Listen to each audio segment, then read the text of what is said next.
Ladies and gentlemen, good afternoon and welcome to Vardhaman Textiles Limited Q2 FY22 post-result conference call organized by Batliwala and Karani Securities India Private Limited. At this moment, all participants are in a listen-only mode. Later, we will conduct a question and answer session. At that time, if you have a question, please press star and 1. Please note that this conference is recorded. I would now like to turn the conference over to Ms. Prerna Junjunwala. Thank you, and over to you, ma'am. Thank you.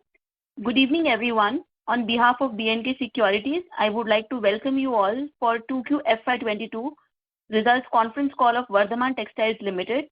Today we have with us the senior management including Mr. Neeraj Jain, Joint Managing Director, Mr. Sushil Jhamb, Director Raw Materials, Mr. Rajiv Thapar, Chief Financial Officer, Mr. Mukesh Bansal, Senior Vice President Fabric Marketing, and Mr. Akshay Jain, Head of Finance.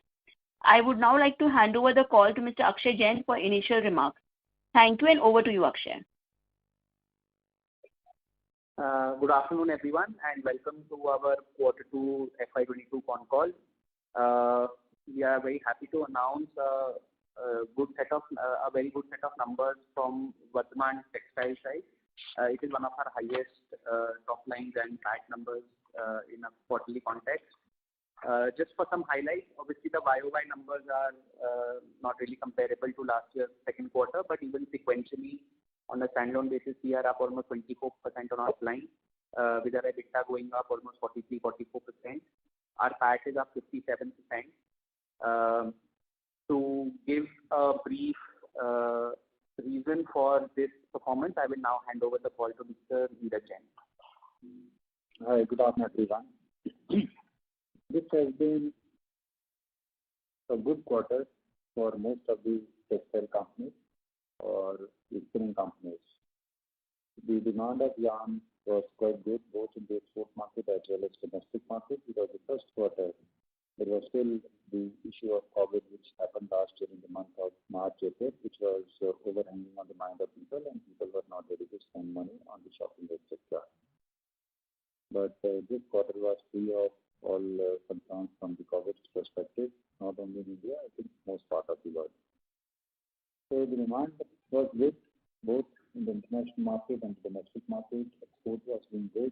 As a result of that, the margins were reasonably okay. This was a period where most of the cotton was covered by us last year, so there was a trading gain on account of that also, which may not be available going forward, but yes, this quarter that gain was also there to us as far as Vardhaman is concerned. Sorry to interrupt. Sir, you're not audible. Can you please speak a bit? So, hello, is it better now? Can you speak one sentence, please? Am I audible now? Yes, sir. You can go ahead now. Okay. So, this was a period where, because of the good demand, I think the prices were stable, and most of the spinners were making a good amount of money because of the better orders available in hand. We spoke about China Plus One issue in last couple of calls. I think that demand continued to be there, and lots of brands were looking at India as also one of the possible destinations where they wanted to buy from India, and they are looking at India as more prospective supplier of goods, of textile goods going forward. So I think all the Indian companies, whosoever could come up to that expectation in terms of delivery, quality, times, and service, consistency, etc., etc., maybe this opportunity looks like there could be a possibility that this can be a little longer or can be definitely advantageous for a medium to long term, rather than only looking at a quarter and so on. USP started showing lots of improvement in the retail sales, not only from the last year's perspective, but even a growth from 2019 numbers also.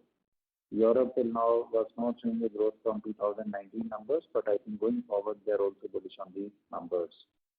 Same way, the other various parts of the world, I think people were much more positive, and it looked like that the retail things, one, the retail numbers are good, sale numbers. Two, not much of inventory available in the various stores, which was also pushing pressure for the immediate delivery. Third, I think this was a period where still the supply chain was a big concern because of the shipping cost, shipping the containers availability, and so on and so on. So I think everyone was playing a little safe and wanted to get the material much before the time, so that there is no disruption and any increase in the retail sale, if it happens, is not converting into the opportunity loss, rather they can actually convert into the sale numbers. So from that perspective also, people were ordering. And as far as we know, going by our discussion with most of the retailers, they feel the sales growth is quite good, and they're still short of material, which means this buoyancy can be continued for a longer period of time as well. The Indian market started opening after the last year COVID issues of March, April, and I think last 4-5 months have been quite good. Fortunately, the vaccination position is quite good in the country, and now if you look at most of the places, markets, malls, airports, chains, I think life is coming to the and people are willing to spend more money. They started visiting local destinations or the Indian destinations for the vacation, etc. And I think a lot more confident today as a country compared to what was it 6 months or 3 months back.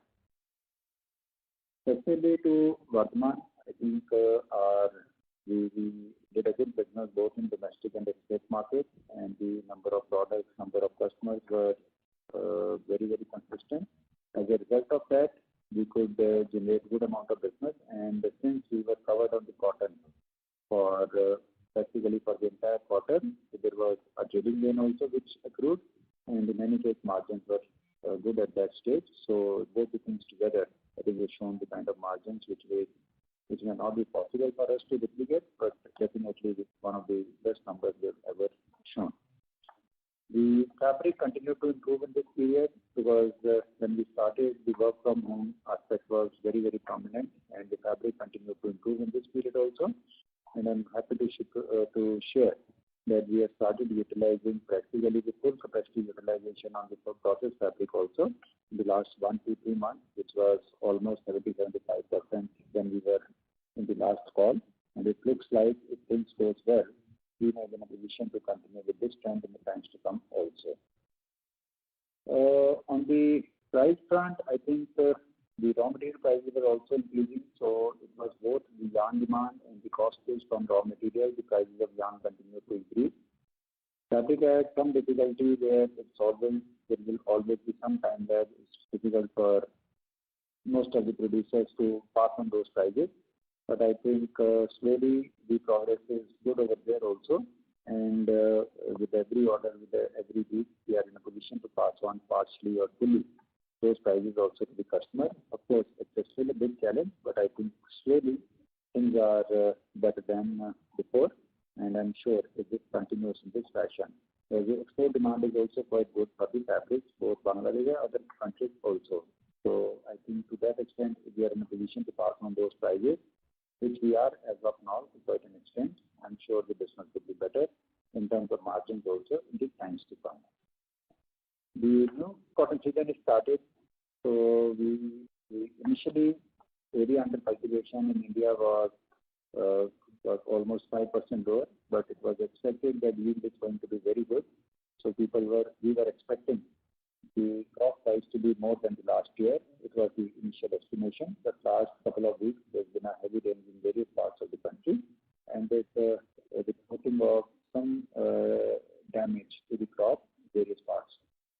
Not only that, there could be a possibility in some of the areas there could be some loss because of the pest attacks as well. So as of now, going by the estimation of the industry, I think the crop size is likely to be about 35 million bales, and even with the 35 million, I think it should be sufficient for the country for the consumption, where the consumption is estimated in the range of about 34 million bales in India. And we still have a last year's closing stock of about 6.5, 6.7 million bales. And even if the export of 3.5 million bales happen, so last year export was almost 7.5 million bales. So depending upon the minimum export of 3.5 million bales, we may have a reasonable quantity of stocks available in the country.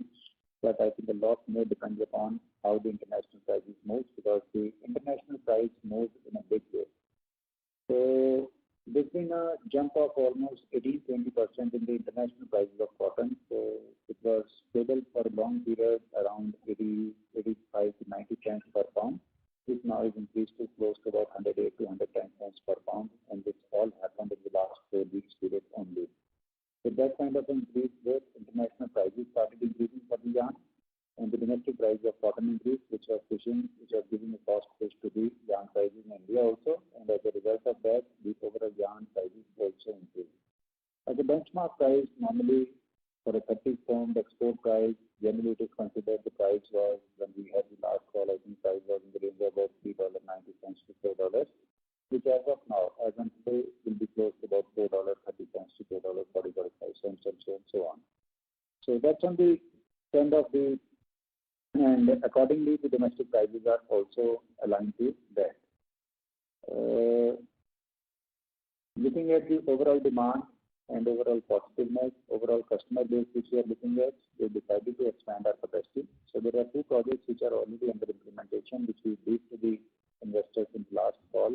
So one is a 65,000 spindles 100% cotton yarn project, which is likely to be starting commercial production somewhere, I think, in the month of April, and will get completed by August, September. The second project is an expansion of our vortex section with about 20 tons per day capacity. This part is likely to start somewhere, I think, in the month of March, and this will also be completed by August, September next year. Over and above that, the board has taken a view, and we are applying to the government for the various sanctions, and we are also trying to negotiate with the machinery suppliers depending upon the availability of machinery and all other requisite approvals. We have decided to expand the capacity of spinning by 100,000 spindles, and also by close to about 5,500 rotors, which is the open end spinning. The cotton spinning should give us a production of close to about 70 tons per day, and the open end should give us an additional production of about 30 tons. So which means over and above the 2 projects which are under implementation, will be adding this additional capacity of 100 tons. In addition to that, we are also expanding our Milan's capacity with a 30,000 spindles, which will give us a production of about 15 tons. So in total, I think the expansion plan which we have decided is likely to be close to about 115 or 120 tons per day. In terms of spindles, will be close to about 165,000 equivalent spindles. So because it has an open end also, so equivalent spindles will be close to 165,000. And all these projects, I expect, depending upon the delivery of machines, which is very tight as of now, it may take maybe about 2 years' time, 2.5 years' time to get these projects completed. So that's on our side as of now. In case you want to add something on the fabric, you could, and then we will ask for the question answer, and the remaining things we can reply at that stage. Good evening, sir. I think you already mentioned that fabric business now capacity utilization is picking up. When we were talking last time, we mentioned that the woven apparel-based fabric was probably the last starter in the textile value space. Now the demand is picking up, so it is both international as well as the Indian market. So we see some pent-up demand coming from US market. Now Europe is likely to follow the suit. Indian market is also picking up, so we expect the capacity utilization to improve in the fabric business. Thank you. Should we start the question and answer? Yes. Ladies and gentlemen, we will now begin the question and answer session. If you have a question, please press star and 1 on your phone and await your turn to ask the question when guided by me. If your question has been answered before your turn and you wish to withdraw your request, you may do so by pressing star and 1 again.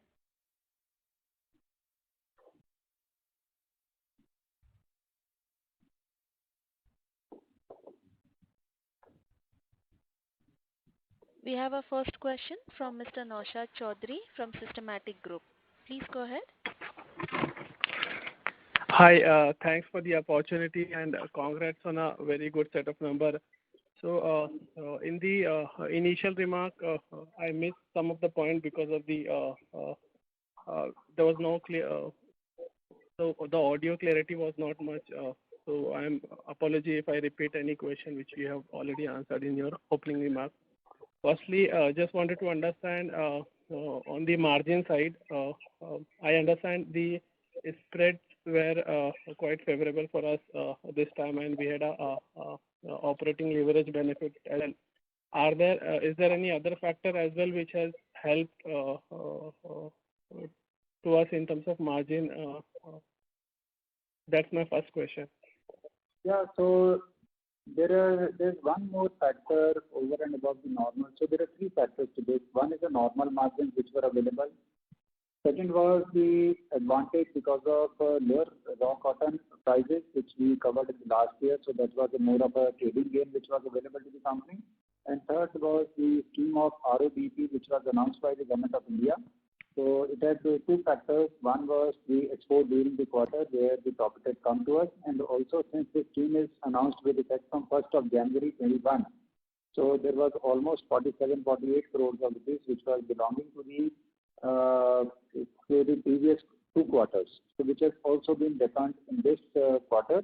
So which is not belonging to this quarter, but since the scheme was announced in this quarter, that has been taken care in the books of accounts in this quarter. Okay. Can we quantify what was the cotton trading gain in terms of number, as you have mentioned, 48 crore from the incentives? How much would be from cotton gain? We don't share our cotton buying, cotton consumption cost, so I think that's the estimate also. Understood. Secondly, on the capex plan of 1,400 crore rupees for spindles, what kind of revenue do we expect from this capex?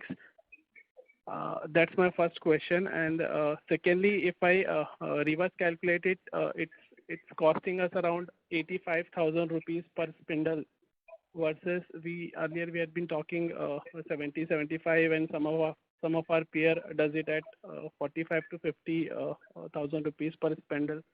So is there any differences in terms of technology, in terms of per day production from these spindles, or how would you answer this? So on the top line, I think 1,400 crore capital capex will give us a revenue of close to about 1,100 to 1,200 crore rupees. On the capital cost, I think there are two factors which will be determining the cost of the project. One is what kind of machinery are we taking in, to what kind of product or what kind of force count, what is the average count you're taking in. So in our case, most of the machines we take are the European machines or the Japanese machines, so the cost will generally be high.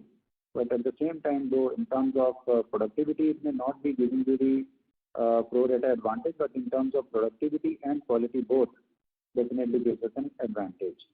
So what is the kind of average count? Because 45-50,000 is a history now, because our last project which we announced 6 months back was with an average cost of about 70,000 rupees. Against that, now we are talking of 80 to 83,000 rupees. So practically, the kind of cost, because all machinery manufacturers have increased the prices at least by 15 to 25%, and some of them have even 30%.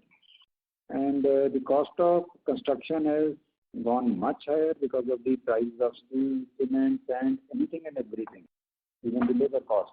So I think it's all related with what kind of costs are prevailing in today.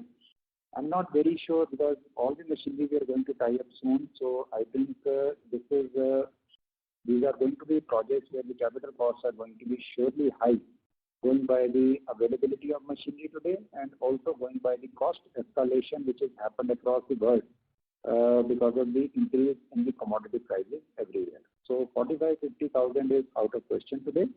Of course, yes, depending upon whether the Indian machinery, imported machinery or product mix. For example, melange.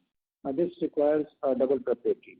So for you require double carding, you require double blow room, you require double all lots of additional expenditure to produce this product. You'll have to spend that money. So that's what on the capex cost. Okay, to follow up on this, sir, in terms of, as we mentioned, it will be a highly productive compared to the traditional machines. So can we quantify in terms of per kg, per spindle on a daily basis what our existing capacities generate, existing spindles generate, and what kind of productivity we expect from the these new spindles? Even our existing spindles in terms of productivity would be comparable, because every year we are doing lots of modernizations of our existing factories also. We are spending almost 150 crore to 200 crore rupees per annum on the existing manufacturing plants, so that everything is updated. So if you want to compare with our own machinery, I don't think it's going to be really very different. But yes, from the general machine park of the country or world, we are definitely going to be better. Can we quantify on a per kg basis? With whom do you want me to quantify? I mean, typically the industry standard is on a per kg per spindle per day. It generates around 0.45 to 0.5 kg of yarn. What would be our productivity, and what we expect from the capex which we have announced? So in our case, per spindle, it should be in the range of, I think about, instead of 0.4 or 0.5, it should be minimum 0.7. Okay. And lastly, sir, in terms of funding, you have mentioned it would be a mix of debt and equity. What portion of debt we are planning to have for this capex, and anything we have worked out on the estimated debt cost for this project? Typically, it will be 1:1 debt equity, and we have not yet tied up the debt for these announced projects. We will inform the investors once we do, because we are still waiting for approvals from the government on this. Okay, and this would be greenfield project, right? The brownfield project. Okay. Okay, that's it. I'll come back in queue. Thank you so much. Thank you. We have our next question from Mr. Pritesh Chedda from Lucky Investment Managers. Please go ahead, sir. Yes, sir. Your initial line was not audible, so I'm just going to ask a couple of questions for the opening comments. One, you mentioned about the cotton price rise in the last few months, and you mentioned about the 30 count rise from $3.9 to about $4.3. And you also mentioned that Indian prices have not gone up so far on the cotton side. My first question is, considering the drop in output, what is your best guess on the extent of cotton price rise this time around, which is your inventory purchase? And second, do you think that this rise in price will be passed on to the consumers, which is the textile companies, or there would be some reduction in gross margin? Is my other question. Also, if you think that there should be some shrinkages in gross margin, so there were two data points. One, which is this quarter where you had the RoDTEP inclusion, and quarter 4 and quarter 1, which did not have a RoDTEP inclusion, which was pure margin. Do you see, inclusive of RoDTEP and a higher cotton price, you would be able to sustain the margins that you saw in quarter 4 and quarter 1?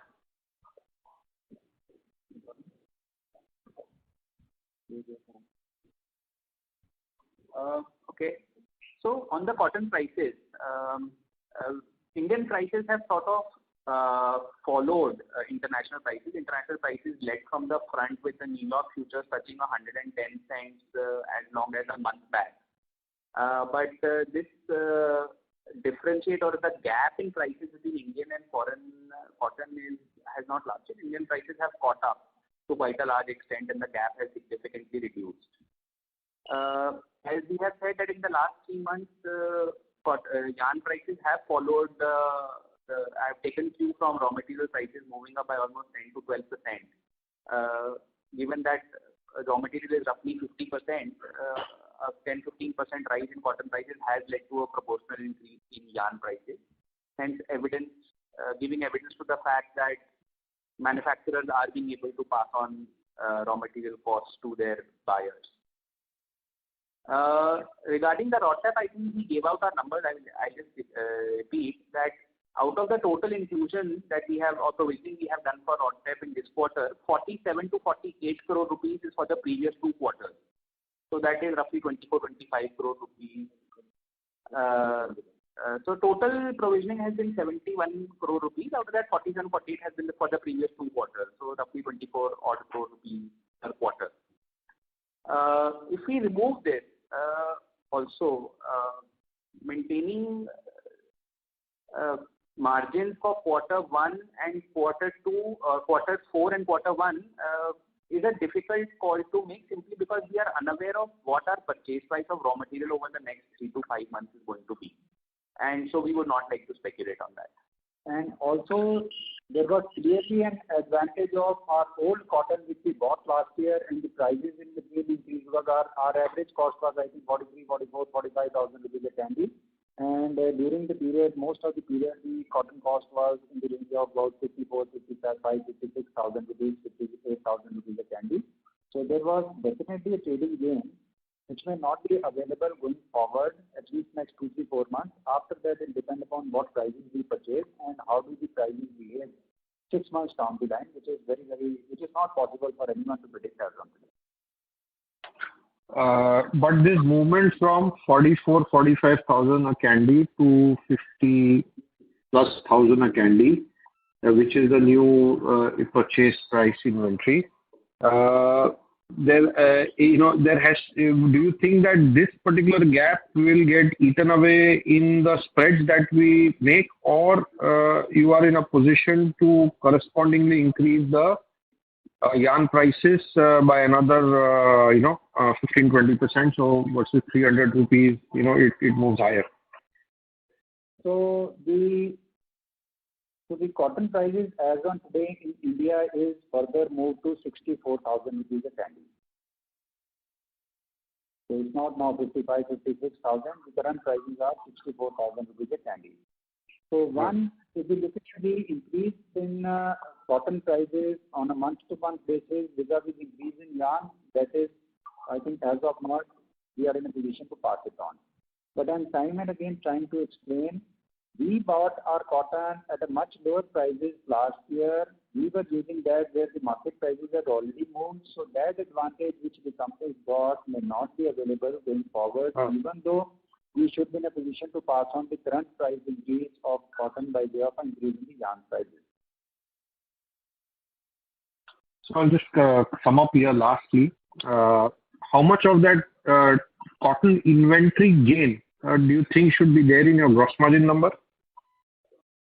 We do not share those numbers. We'll have to work it out based upon our numbers, consumption numbers. We generally do not share that this is the inventory gain numbers which has come in. And last season's cotton, you have exhausted in this quarter. You have some more cotton of the last season's cotton. Generally, I think the cotton season ends by the end of October. So there was some small quantities which are still available. Okay. Thank you very much, and all the best to you, sir. Thank you. Thank you. Before we take the next question, requesting participants to press star and 1 for any further questions. We have a question from Amit Khetan from Laburnum Capital. Please go ahead, sir. Hi, good evening, and thank you for the opportunity. So first, could you give some color on 2 issues which are impacting the industry? One is the logistics chaos, which shows no sign of abating. And second is the more recent power issues, especially in China. While it appears that Vardhman is relatively better placed, there would be some knock-on effects in the form of demand or the ability to pass on, higher prices to brands. So if you could throw some color and light here, that would be really helpful.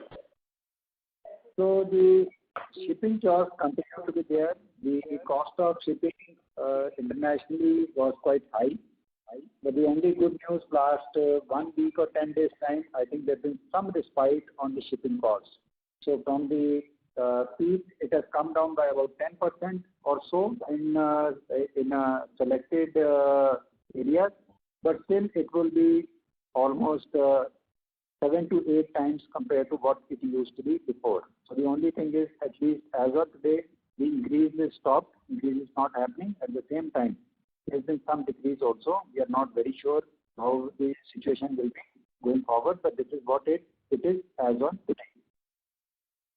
Second, I think yes, there is definitely a concern in the mind of customers for Chinese crisis of the electricity, coal, and etc. And they are looking at other destinations more seriously, where they feel to look at their smooth supply chain. They are looking at India also as one of the possible destinations. So it's very, very difficult for us to say the business is coming out of that, or business in general, brands are looking at India as a market, because last 8-9 months there's been a good amount of business which is coming in, which continues. Of course, lots of customers share that they have a more concern, or this concern is increasing as they are finding more and more bad news of the power prices coming from China. Understood. And just a follow-up to that, we've been reading reports of demand being pulled forward because of these logistics issues.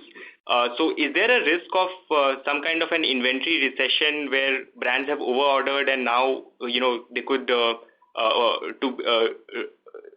have overordered and now going forward the demand could be much lower? Doesn't look like. Still the demand which is coming from brands are very, very good.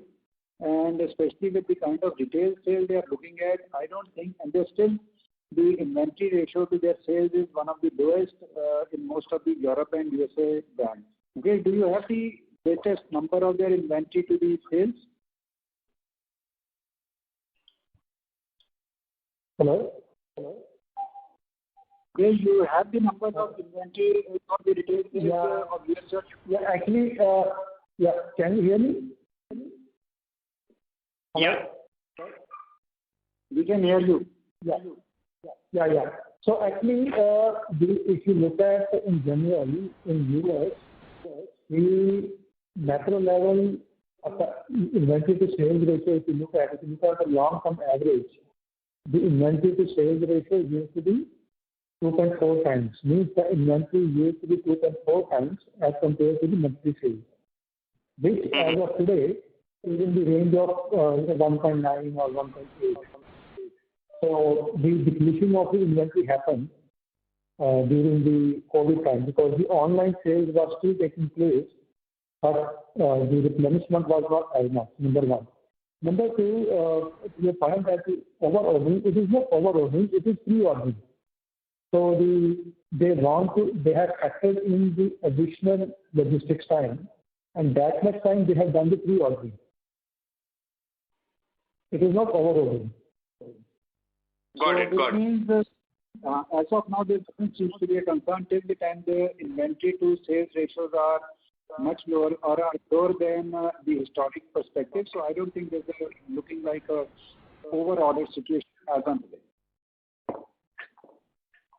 Understood.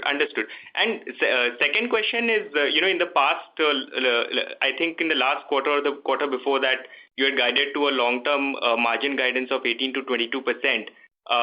Do you still hold on to that, or are you willing to revise this a little upwards given the recent performance? I think it would be better for us to look at it, because last quarter we had the old cotton numbers were good. I think it would be better to wait for this cotton season. How does it operate and how does the prices move? I will be more confident maybe by the next quarter whether this band should change for a medium term, or we should stick to this and we look at that we start touching the upper band or upper side of this band. Got it. Thank you and all the best. Thank you. We have our next question from Resham Jain from DSP Mutual Fund. Please go ahead. Yeah. Hi, sir. Good afternoon. Sorry, I couldn't hear a lot of things in between because of quality of voice. But just on the cotton front, sir, given that prices are significantly elevated levels, what will be your strategy? Because every year your strategy is to buy during the season. But given that we are at all-time high level of cotton prices, will there be any change there?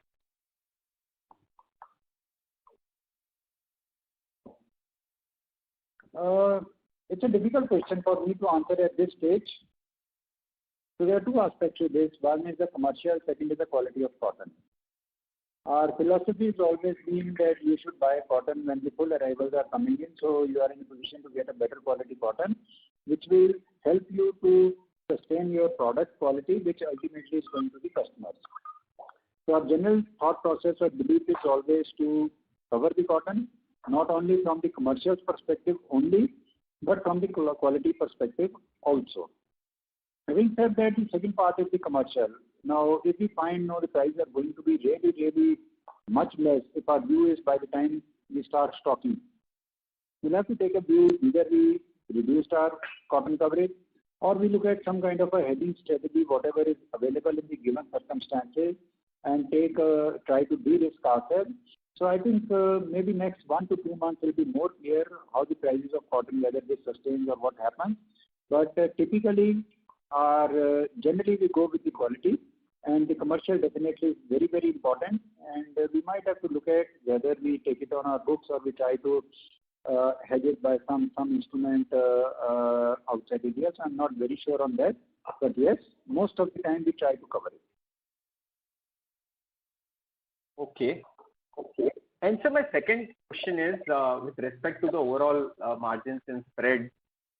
If we exclude the two gains which we had this quarter, the RODTEP and the inventory gain, if we remove that, are your margins in line at the 65,000 kind of cotton prices currently, or are they materially different if we exclude those two gains?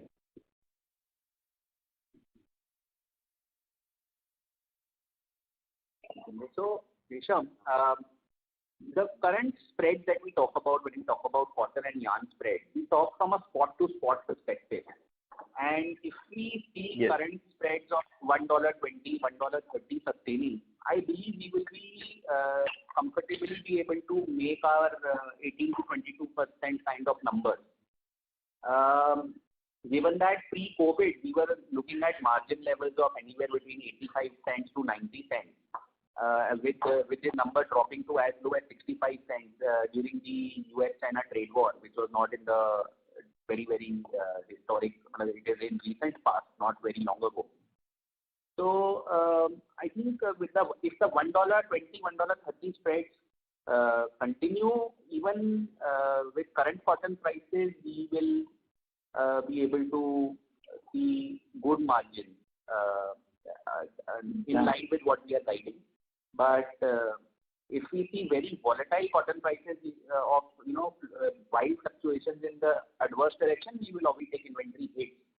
But on a spot-to-spot basis, if these margins are seen, I think we will be fairly comfortable on the margin front. Okay, that's quite encouraging. Sorry, one last question. Has there been any change in the mix in terms of your revenue, given that there are a lot of these shipping challenges which we are seeing? And that was the other question. Thanks. Not really. So I think by and large, the dispatches to the export and domestic are in line.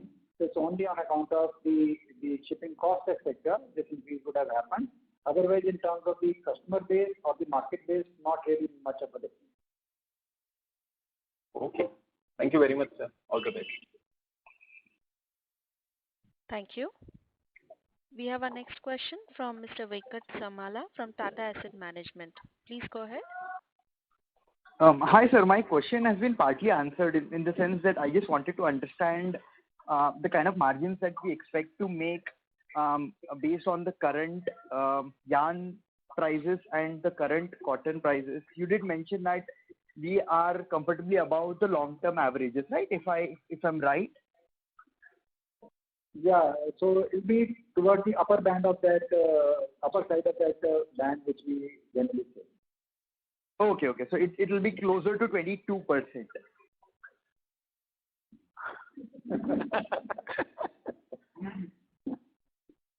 No, sir. It's just that it's just that the prices have been so volatile in both the directions. So it gets a little difficult to sort of understand, right? And that is the reason that I'm trying to sort of second guess the kind of margin. Typically, today's prices, I think it could be even higher than 22%. But we are saying if we are looking for a period, we will like to maintain that. Okay. Sure, sir. That is very comforting to hear. Thank you. Thanks a lot, and wish you a very happy Diwali. Thank you. Participants are requested to press star and 1 to ask a question.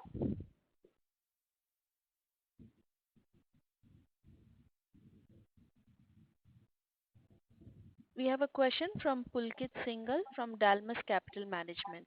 Please go ahead. Yeah, hi. Thank you for the opportunity and congrats on a good set of numbers. Just trying to understand the asset turn. So your existing business is doing a 1:1 asset turn, if I were to take a 2,000 crore kind of revenue run rate. But your incremental capex of 1,400 crores is earning only, much lesser asset turns. What is the reason for that? So when we quote a asset turn for a project, we do not rely or do not quote basis current prices.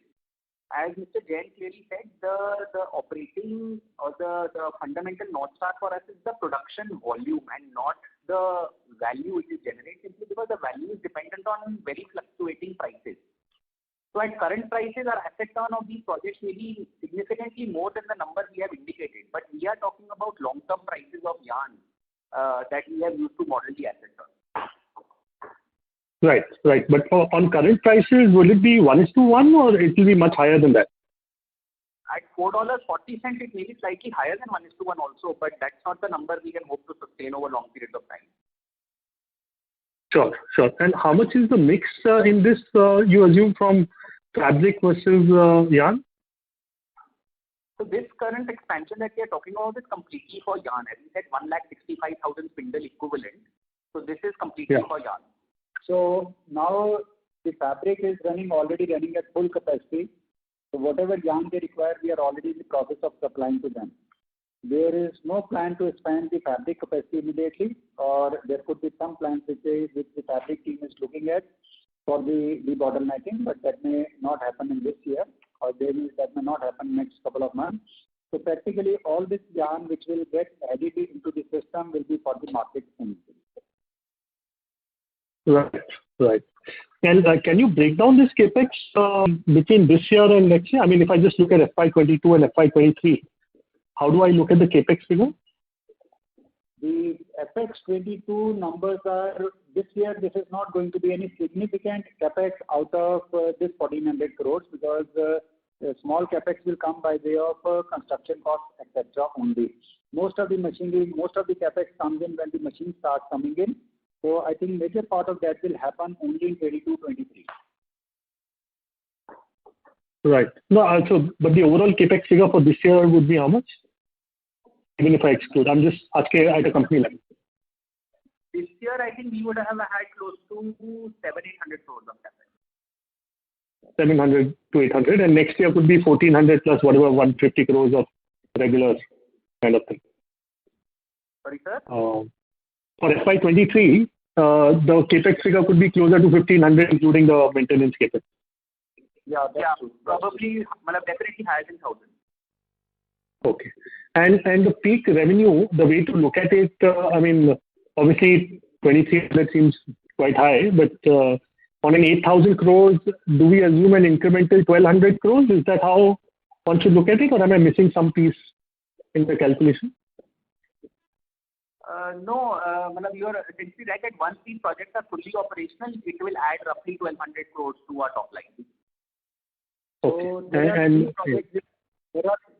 are two projects which are already going on, so which will generate a top line of I think about 500-600 crores, and these projects should generate another 1,200 crores. So by the time these projects get completed, the total top line should increase on today's prices almost close to about 2,000 crores. Okay, and that'll be by FY24. We are talking FY24. So the 2,000 crores will be by FY24, basically. Yeah, that's true. Okay. Got it.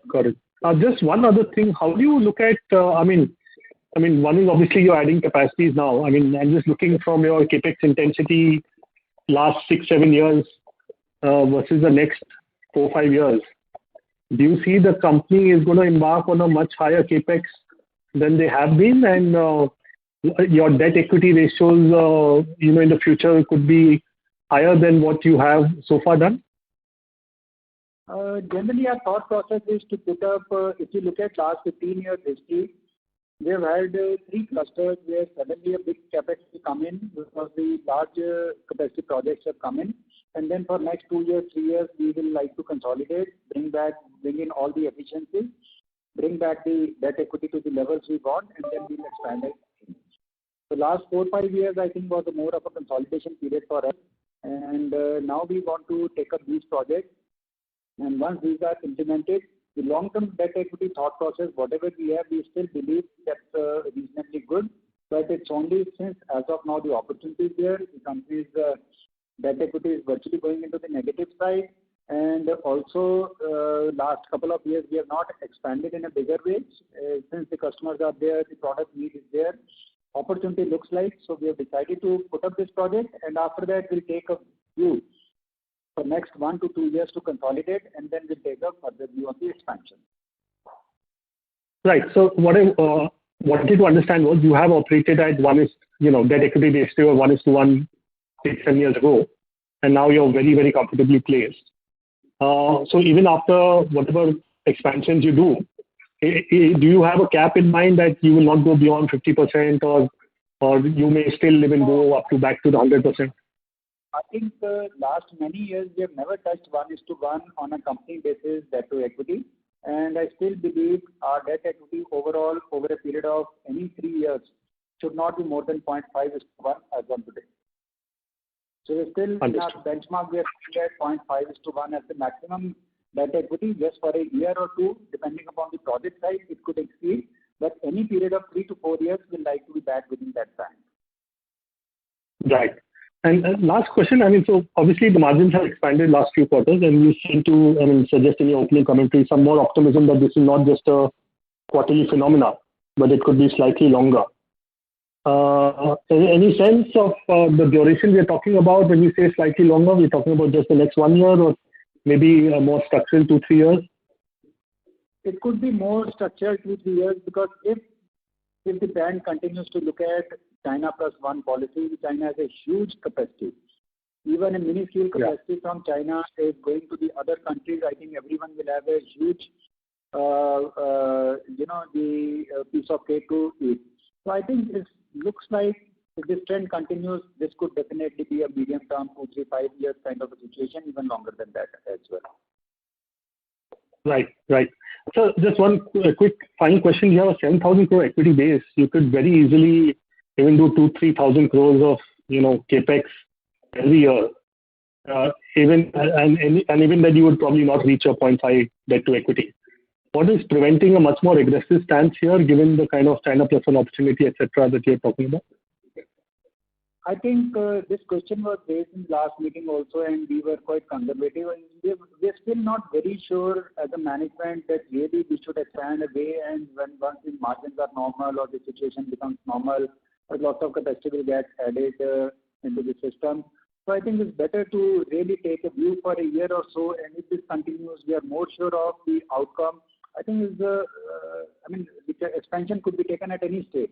But once it is taken, there's no way you could come back. So I think it's more of a confidence building. If this opportunity continues, the margin continues, I'm sure, I mean, we have taken this 2,000 crore project, this 600 is already going on, 1,400 is this. So had you spoken to me 8 months back, I was not very comfortable on this also. As the things are going, as we are getting more and more clarity, I think we'll take a view on that also. Great, sir. Thank you and all the best. Yeah, thank you. Thank you. We have our next question from Kumar Soumya from Ambit Capital. Please go ahead. Yeah, hi, good afternoon, sir. So my question is regarding the ongoing project that you said that would add around 5 to 6 billion in revenue. So if you could throw some light on that. So I said the 2 projects are going on. One will start commercial production somewhere in March, will get completed by August next year. And the second will be starting commercial production, I think, somewhere in the month of March, April. And that will also get completed by September 22. So these 2 projects by September 22, which means 7-8 months from today, will be fully commissioned, where the partial production will start coming in by March, April, and so on. Okay, thank you. Thank you. For any further questions, participants are requested to press star and 1.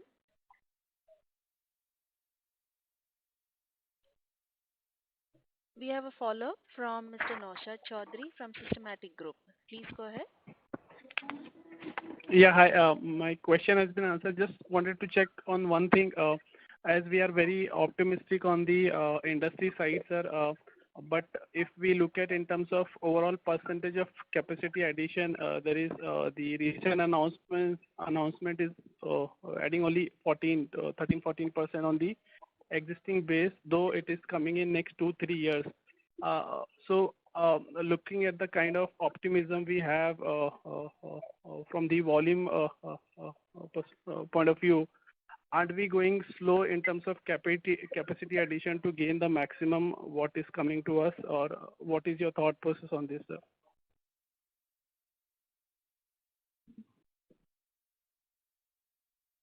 Hello.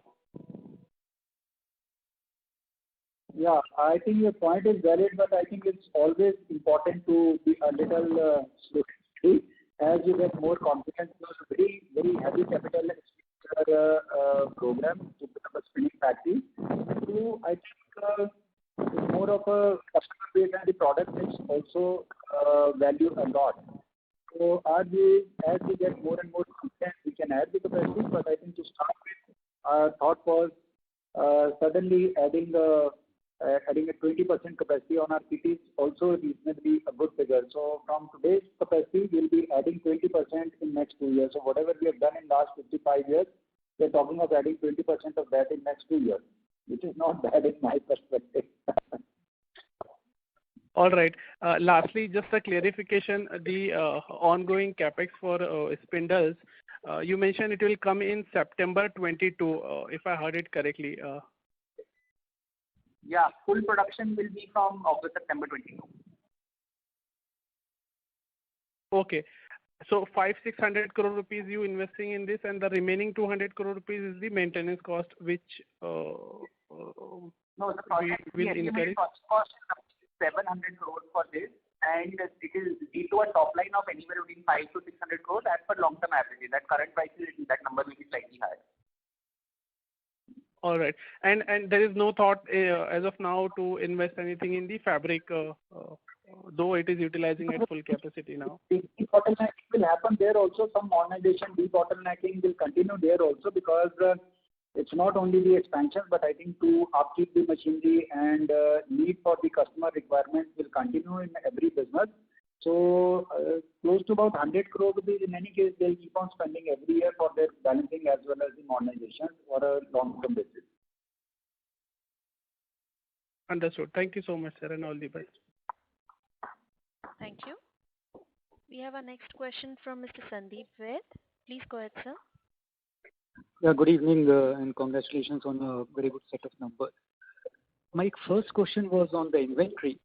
If I look at your balance sheet as of September 30th, your standalone inventory is about 1,600 crores and consolidated inventory is about 1,700 crores, while you spent about 1,100 crores of raw material in the September quarter. So does won't that mean that you have enough inventory to last this quarter at least, and maybe some of it will go into the next quarter as well? The inventory that you are seeing in our balance sheet is not just raw material. It will consist of multiple other things such as finished goods and stores and spares. So when we talk about our inventory we have referred to inventory in this call, is typically only about the raw material inventory, which hovers anywhere between 6 to 8 months. So of this 1,800, actually of this 1,700 crores of total inventory, how much would be raw material inventory and how much would be work in process and finished goods? So typically, whatever is the finished goods inventory, you look at the March end figures or the WIP or the store spare, they'll remain constant by and large. You can easily do that math to calculate the raw material inventory.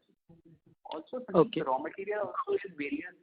It is not just cotton. We also have synthetic fibers, etc., that we import, and that may those numbers may be slightly on the higher side and not just 1 month, or because delivery period of such fibers can sometimes be longer in nature.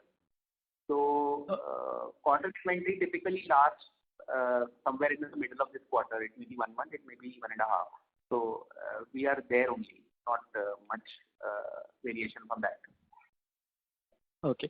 Secondly, Neeraj, you mentioned that you do about 150 to 200 crores of upgradation capex every year for keeping your plants, up to date.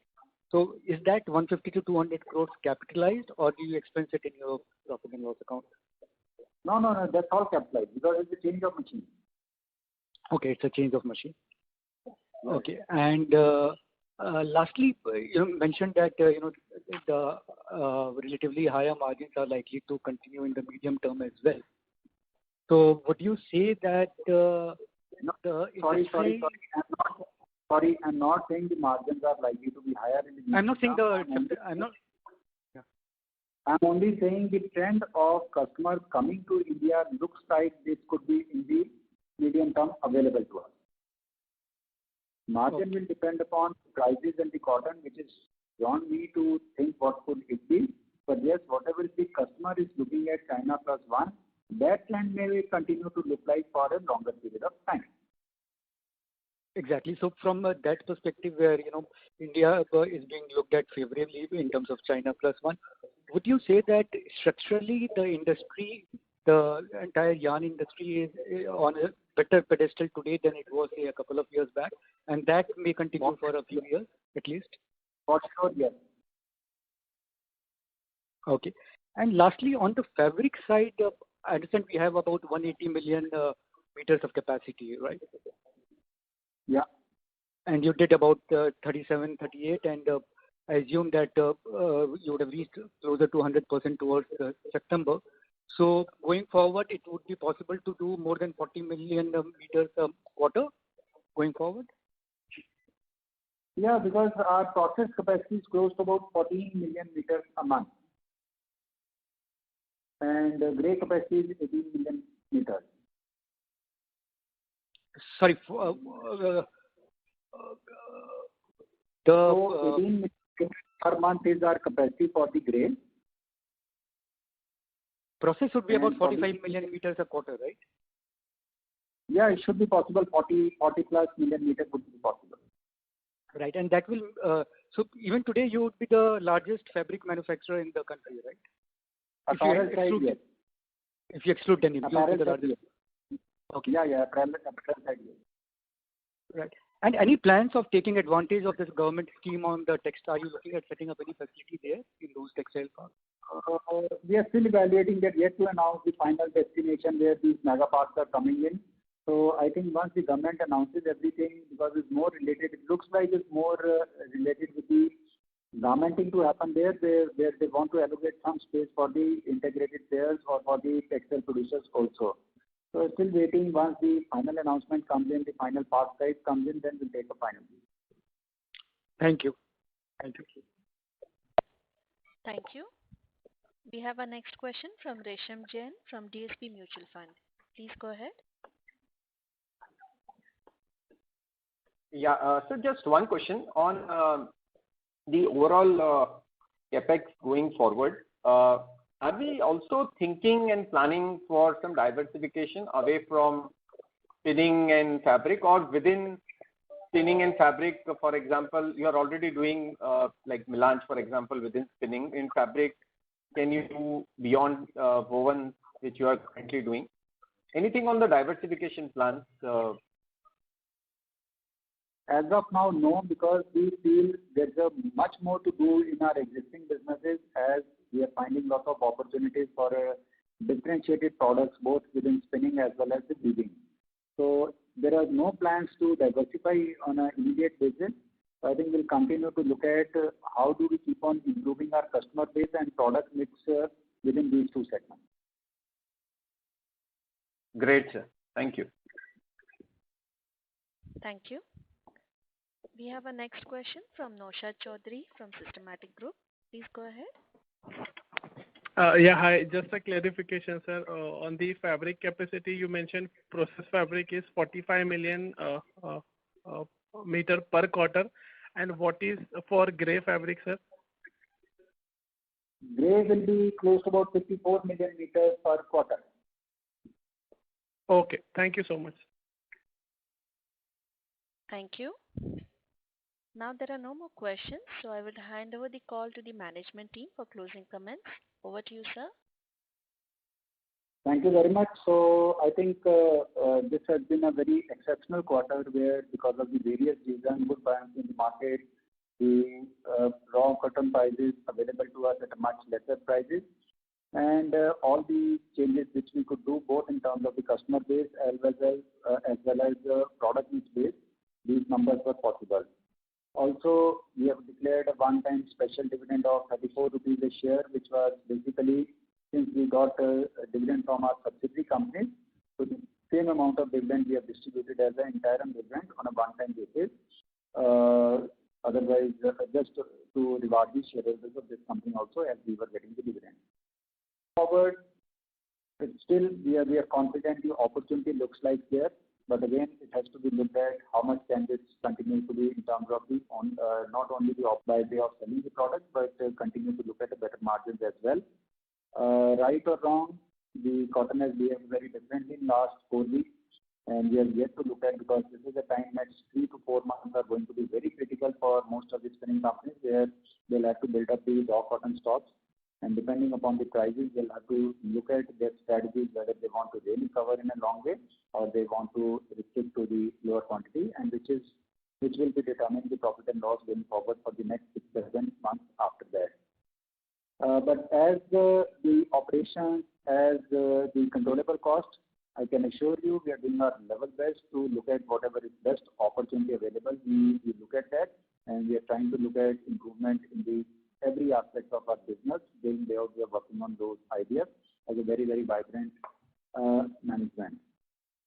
This question has always been there for the growth, that the company is not growing. So I also feel personally that seems to be an opportunity. So we have drawn this optimistic plan of a 20% growth, though it could be not as opportunistic from the perspective of some of you, where we are used to a much larger expansion of the numbers, and to some extent on the financial numbers, I may agree that the balance sheet can support a much bigger expansion. But I think more than the leverage only, we are looking at the internal operations and the internal efficiencies also, which are an integral part of our own culture. Though it's as I mentioned, may not be possible for us to repeat these numbers because of the availability of raw cotton at a cheaper price in this quarter, but I can assure you that the business overall as on today is good, and the long-term business visibility looks good as of now. Rest, I think a lot will depend upon our buying of cotton and the behavior of cotton, not only in India but also the international market, which is very, very critical for our business. The fabric business has done a great job. Internally, they have been working, and they are reaching now the full capacity, and I'm sure with our full capacity utilization, we will be doing better in the times to come. So thanks once again for support you have always been given to us as management, and I can assure you on behalf of management, we'll try our level best to come up to the expectation. And and we'll keep on sharing our thought process with all of you as and when the opportunity arises. Thanks once again. Have a good day. Ladies and gentlemen, this does conclude your conference for today. We thank you for your participation and for using iJunction Conference Service.